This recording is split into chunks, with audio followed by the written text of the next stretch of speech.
Good morning guys and welcome back to my YouTube channel on the way Aman. तो finally मैं अपने गांव से अपने घर मोहाली आ चुका हूं और आते ही जो मेरी पहली नज़र पड़ी जिस चीज़ पर वो पड़ी बाइक पर, और देखते ही रोना आ गया क्योंकि वो काफ़ी दिनों से गंदी पड़ी है और उसको मैंने टच भी नहीं किया।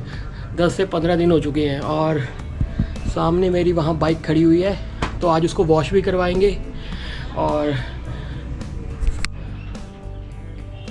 और जब से 4 धाम की यात्रा करके आया हूँ तब से वो बाइक वहीं की वहीं खड़ी है, तो मुझे लगता नहीं है ये पहली सेल्फ में स्टार्ट हो गई हुई। 10-15 दिन हो गए इसमें ऐसे ही खड़े हुए, तो चेक कर लेते वो भी ये स्टार्ट हो पाती है कि नहीं।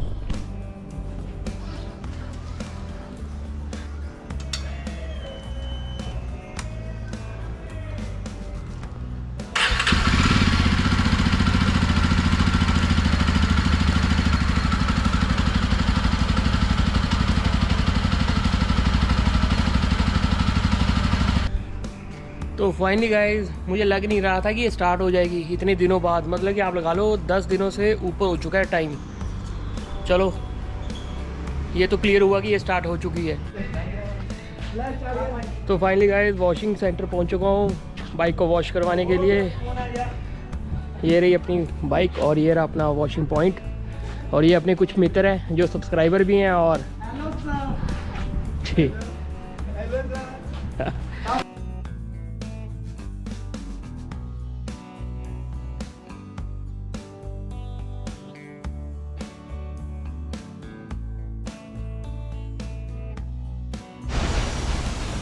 तो गाइस वॉशिंग करवाने के लिए आया हुआ था और यहाँ एक चीज़ का पता चला है, बाइक में एक पेज घुस रखा है और इन भाई साहब ने बताया है, मेरे को तो पता भी नहीं था। चलो करवा लेंगे इसको भी हैं।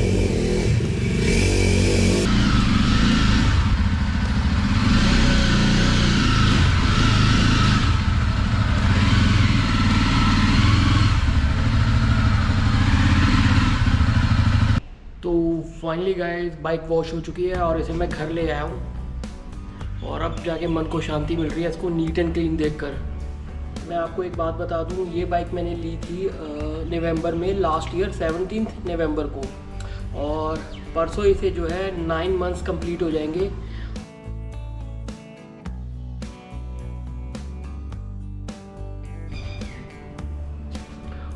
और एक और बात, ये जो बाइक है वो नीचे से लॉक होती है, यहाँ से ये लॉक हो गई है और अनलॉक के लिए ऐसे कीजिए और बाइक को ऑन करना तो आप ऐसे ऑन करेंगे। इस बाइक ने क्या रिस्पांस दिया है तो उसी बारे में हम डिस्कस करेंगे इस ब्लॉग में। मैं एक्चुअली पहले भी बना चुका हूँ इस बाइक पे ये ब्लॉग, और तकरीबन 6600 के करीब चली थी बाइक मेरी, तो मैंने इसका फर्स्ट रिव्यू बनाया था। और पहले मैं आपको बता देता हूँ कि मेरी बाइक कितने किलोमीटर चली है, तो चलते हैं गाइस चेक करते हैं।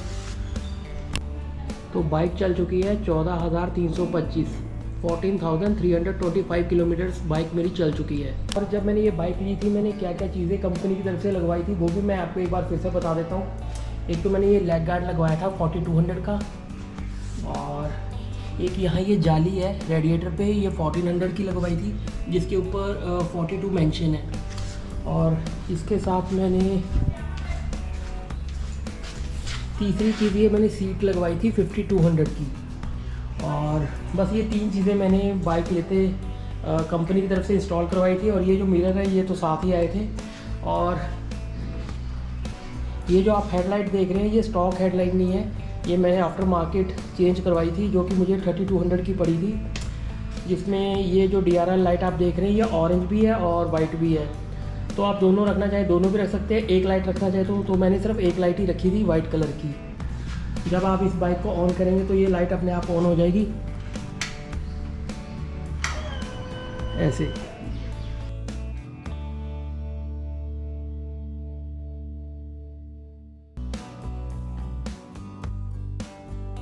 और मैंने आफ्टर मार्केट इस बाइक में क्या क्या लगवाया वो भी मैं बता देता हूँ आपको। एक तो मैंने ये फॉग लाइट्स लगवाई हैं जो कि 2000 के नियर अबाउट पड़ी थी, और इसमें 2 कलर्स हैं, एक येलो और एक वाइट, वो मैं ऑन करके दिखा देता हूँ आपको।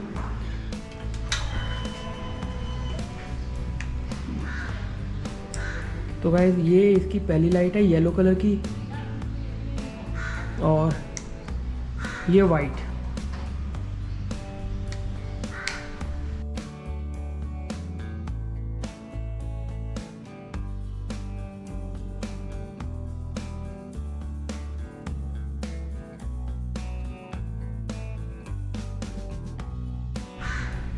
और ये मैंने एक मोबाइल चार्जर लगवाया था बोबो कंपनी का 3.0, जो कि बहुत फास्ट चार्जिंग करता है। ये मोबाइल कर लीजिए चाहे आप GoPro से चार्ज कर सकते हैं। और ये तो मैंने फॉग लाइट्स के लिए यहाँ पे स्विचेस लगा रखे हैं, एक येलो है एक वाइट है।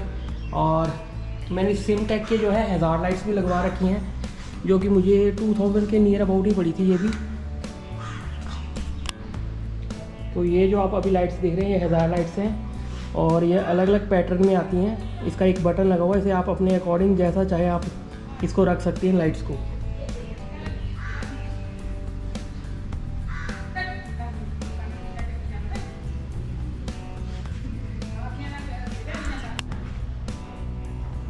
तो ये जो आप देख रहे हैं ये है saddle state, right and left दोनों साइड लगते हैं और इनके ऊपर रखे जाते हैं सैडल बैग्स। तो सैडल बैग के अंदर आपका होता है सामान लॉन्ग राइड्स के लिए।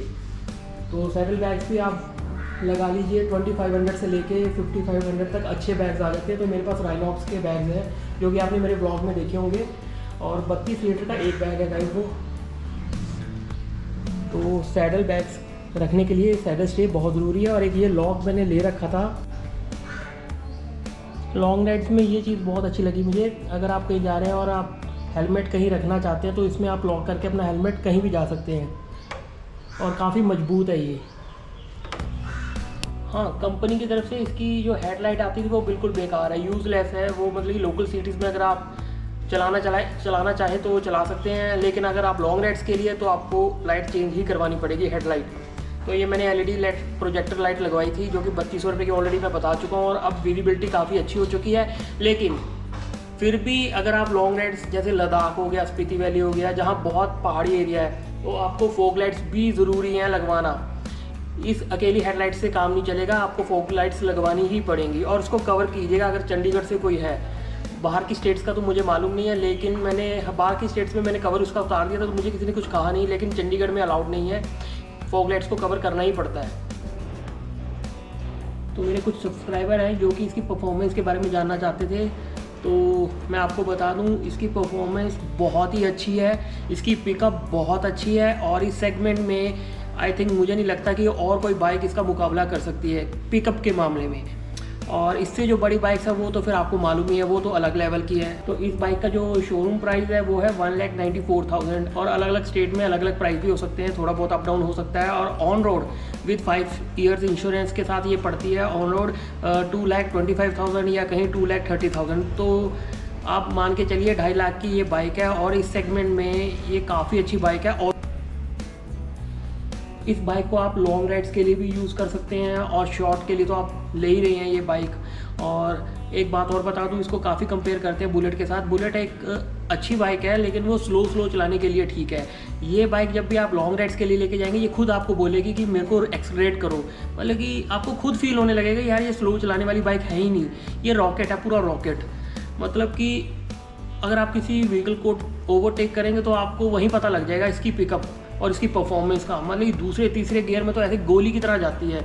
मतलब कि ये मुझे पता कौन सी बाइक की याद दिलाती है, कुछ टाइम पहले जो थी RX 100 यामा, तो ये उसी का ब्रदर है, ये लगा लो, या उसी की बहन है ये तो ये बाइक सेम RX 100 की कॉपी है। मतलब कॉपी तो नहीं मैं कहूँगा, मतलब उसी की तरह है परफॉर्मेंस के, मतलब कि गोली की तरह जाती है ये बाइक कहीं भी।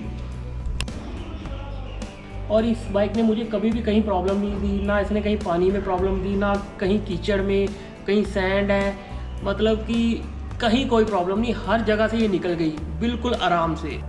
और इसका जो पेट्रोल टैंक है वो है 14 लीटर का, जो कि इनफ है। और एक और बात बता दूं, अगर आप लॉन्ग राइड्स के लिए लद्दाख जा रहे हैं इस बाइक पे, तो पेट्रोल की कहीं कोई कमी नहीं होने वाली।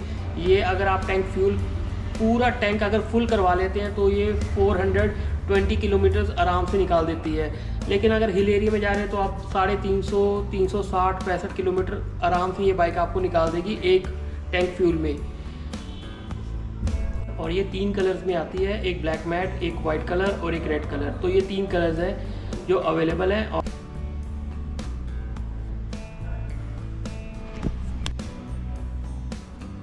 और इसका ब्रेकिंग सिस्टम बहुत ही अच्छा है, जहां आप ब्रेक अप्लाई करेंगे वहीं गाड़ी रुक जाएगी, कहीं स्किड नहीं करेगी। ये सबसे इसका प्लस पॉइंट है जो कि हर बाइक में होना चाहिए, क्योंकि इसमें ड्यूल ABS लगे हुए हैं। मैं दिखा देता हूँ आपको, यहाँ भी डिस्क ब्रेक है और गाइस पीछे भी डिस्क ब्रेक है। तो इस वजह से जो है इसकी ब्रेकिंग सिस्टम काफ़ी अच्छी है। एक बात और, मेरा खुद का वेट जो है 70 या 75 किलो है, और जब भी मैं कहीं लॉन्ग राइड्स पे जाता हूँ तो मैं काफ़ी सामान लेके चलता हूँ, तो वो भी कम से कम 20 या 25 किलो का सामान होता है मेरे साथ। तो ऐसा कभी नहीं लगा कि इस बाइक को मैं खींच रहा हूँ। बहुत स्मूथली चलती है, बहुत अच्छी परफॉर्मेंस देती है।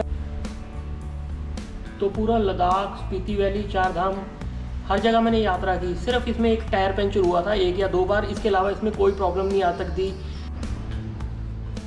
तो इसकी पिकअप है वो बहुत अच्छी है, ब्रेकिंग सिस्टम इसका बहुत अच्छा है, और काफ़ी सारा लगेज इस पर बांध के ले जाओ, आपको कभी भी नहीं लगेगा आप खींच रहे हो। स्मूथली चलती है बाइक, ये 3 चीज़ें तो उसमें परफेक्ट हैं। और एवरेज की बात करूँ उसकी माइलेज की, तो 27 to 32 के बीच बीच ये कभी कभी देती है। मतलब कि अगर लॉन्ग राइड्स पे तो 30-31 देगी, और अगर आप किसी हिल एरिया में तो लगा लीजिए 26, 27, 28। ये 3 फिगर्स हैं जहाँ ये एवरेज देती है।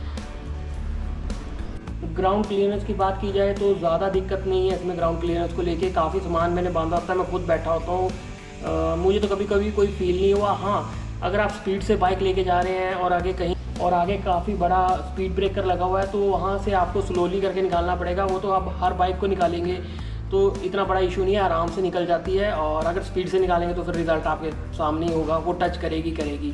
तो ग्राउंड क्लियरेंस की इसमें कोई इशू नहीं है। लद्दाख कर लिया, स्पीति कर लिया, चार धाम चला गया, और भी चला गया। मेरी कहीं बाइक टच नहीं हुई। टच हुई तो इसका जो साइड स्टैंड है वो टच हो जाता है, और कुछ टच नहीं होता।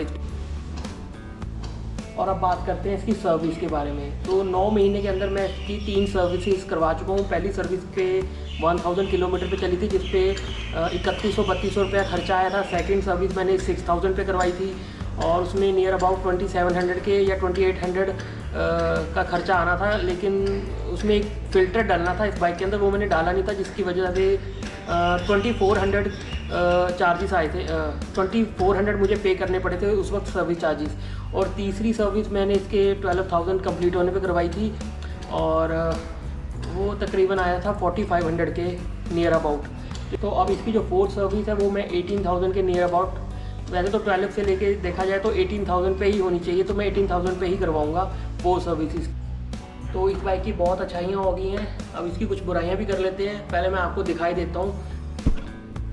तो पहली जो इसकी बुराइयां हैं वो ये है कि इसमें अब रस्टिंग की प्रॉब्लम आने लगी है धीरे धीरे। ये कलर आप देख रहे हैं यहाँ, ये चेंज होने लगा है अब यहाँ,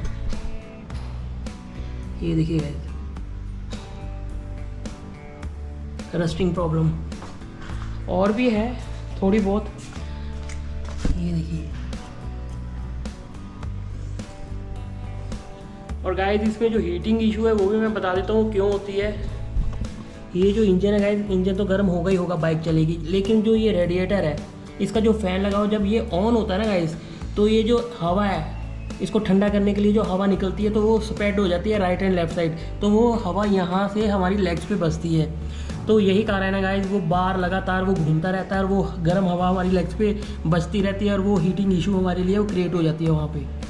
तो जो हीटिंग इशू है उसका कोई सोल्यूशन नहीं है, वो तो ऐसे ही रहेगी इस बाइक के अंदर। और मतलब कि अगर आपने राइडिंग गियर्स डाल रखे हैं तब तो ठीक है, लेकिन आप शॉर्ट्स में इसको नहीं चला सकते। और गर्मियों में ये इशू ज़्यादा रहता है, मतलब ज़्यादा हीट देता है ये। सर्दियों में थोड़ा कम रहेगा। और इस बाइक के अंदर जो सबसे मेजर प्रॉब्लम है, जो सबसे बड़ी प्रॉब्लम है, जो कि इसका कोई सोल्यूशन नहीं निकला अभी तक, वो है ये चलते चलते बाइक बंद हो जाती है। सेल्फ स्टार्ट करके इसको स्टार्ट करना पड़ता है।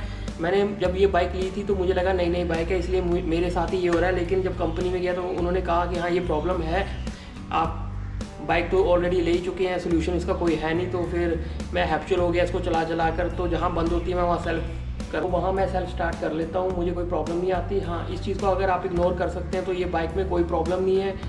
ज़्यादातर ये बाइक तब बंद होती है जब 5वां, चौथा या तीसरा गियर आप यूज़ कर रहे हैं और एकदम से आप रेस देते हैं गियर चेंज करते टाइम, तो ये बंद हो जाती है।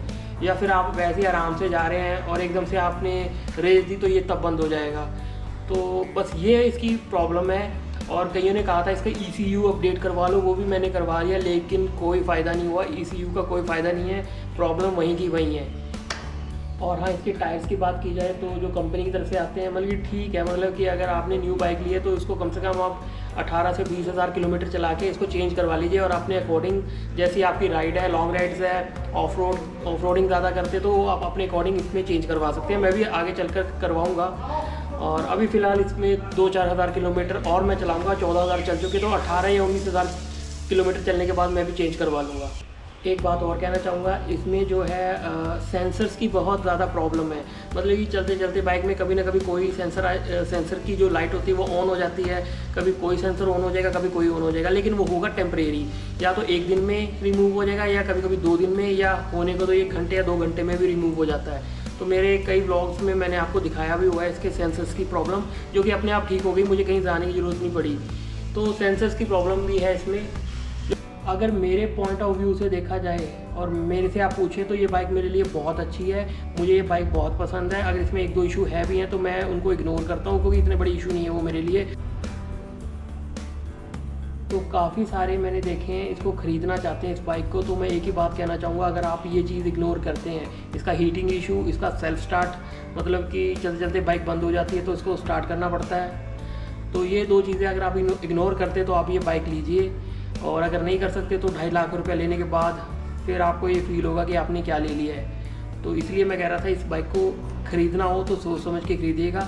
परफॉर्मेंस इसकी बहुत अच्छी है, बहुत बेस्ट परफॉर्मेंस है। और इस बाइक को लेने से पहले इसकी टेस्ट राइड ज़रूर कीजिएगा और ये ज़रूर पूछेगा कि इसमें जो प्रॉब्लम है वो अब तक सॉर्ट आउट हुई है कि नहीं। अगर हो गई है तो वेल एंड गुड है, आप ले सकते हैं। और इसमें कोई प्रॉब्लम नहीं है, बहुत अच्छी बाइक है ये। तो इस ब्लॉग में बस इतना ही है। और इस ब्लॉग में मैं आपके साथ 9 महीने जो ये बाइक मेरे पास रही है और 14,000 किलोमीटर मैं चला चुका हूँ, तो वो वाला एक्सपीरियंस आपके साथ शेयर करना चाहता था इस ब्लॉग में।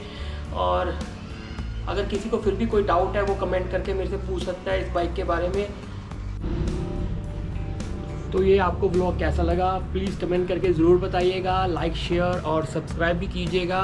मिलते हैं आपसे एक नए ब्लॉग में, तब तक के लिए गुड बाय।